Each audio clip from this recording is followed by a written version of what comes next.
হ্যাঁ, তো আমরা রাজশাহী এসে ঢুকে পড়েছি। এটার নাম কি জানো? কামরুজ্জামান সেন্ট্রাল চিড়িয়াখানা। এই যে কামরুল কামরুল ওই যে আমাদের এই যে আমাদের কামরুল, ওর পার্ক এটা। 11 ভাই ফ্রিতে ঢুকাই দিয়েছি আমি। ভালোই লাগছে না এই জায়গাটা? কিন্তু আমাদের টাকা পয়সা ছাড়া ঢুকতে দিইনি, কিন্তু কেমন সব মিছে বলবো কথা। আমাদের এটা? এখানে ঢুকতে লাগছে এক একজনের 25 টাকা করে, মানে 25 টাকা পিস। 25 টাকা মানে 25 লক্ষ টাকা। আমার জন্য ফ্রি ভাই। ক্যামেরার মধ্যে। জায়গাটা দেখতে কিন্তু সুন্দর আছে অনেক, তবে মানুষজন খুবই কম।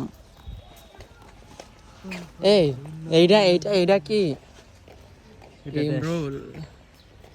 আর এই যে ইমরুল, তুই কোথায় নিয়ে আসছিস ভাই? এমন একটা জায়গায় নিয়ে আসছিস, দেখ এমন ভাবে আমার শার্ট টানছে মনে হয় ছিঁড়ে গেল। এই আঙ্কেল এই যে বাচ্চা হয়েছে, ও ভাই এটা ফানি ছিল, এটা আসলে ফানি ছিল। এই বাচ্চাকালে ফিরে গেছে, বাচ্চাকাল। তো এদিকে যাচ্ছি কনে? এই সাইডে কোন দিক? ওকে, তো আমাদের কামরুল ভাই আমাদের ওই যে ওই সাইডে ওই জায়গা, হ্যাঁ চলো ওই জায়গা নিয়ে যাওয়ার প্ল্যান করছে। এই তোর মুখ ছড়া, এই যে এখানে এই এদিক দিয়ে কোন দিক যাব? রাস্তা আছে যেদিকে, আমরা তো সেদিকে। সে তো আমি নিজেও জানি, বাট এই যে ওই সাইড নদী সব। ওই সাইড নদী, কি কি নদী ওই সাইডে? বুড়িগঙ্গা পাটন নদী, কি নদী? পর্দা নদী।